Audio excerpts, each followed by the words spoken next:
mga binibili ng asawa ko sa mga free sample or promotional sample na pinapadala sa amin at mga check out din mismo ni Mrs. Ito sobrang dami mga kung ano tapos hindi naman lahat nagagamit, ang dami pa din sa kabila.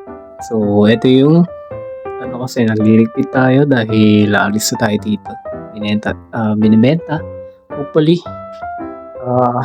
bilhin na ng titingin para makapagpagawa na tayo ng mas malaki.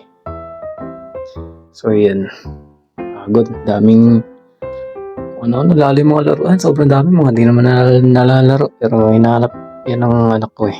So nasa Ate Paula sila hanapin yan kaya di pwede pumigay kaya ibenta.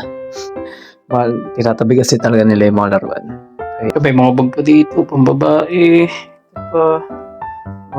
car seat, mga hindi na naalikabo na lang. Ayan, yan. Alikabo na lang dito sa likod. Dahil di naman ito mga nagagalaw. Mga laruan sasakyan ng anak ko kasi mahilig siya sa mga car. Ayan, ang dami. Kabila niya may mga maliliit pa dyan. Sa isang malaki siya. So yan. Meron pa doon sa Antipolo. Dami, grabe mga dito lang sa yung iba.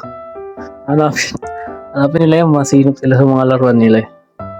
So pwede ibenta o pumigay. Learning toys, learning materials.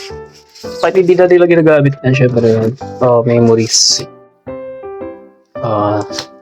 Memories kaya di nalaro no? Pero let's see kung pwede natin pamigay na lang din yung iba. Yung mga learning materials kasi syempre para sa mga toddler. Pero iba dito syempre papagamit natin kasi yung bunso ko toddler pa lang siya, so makagamit niya pa yung iba dito. Pero may mga laruan din kasi sila sa Antipolo, mga learning materials din iba din, so yun, medyo marami din.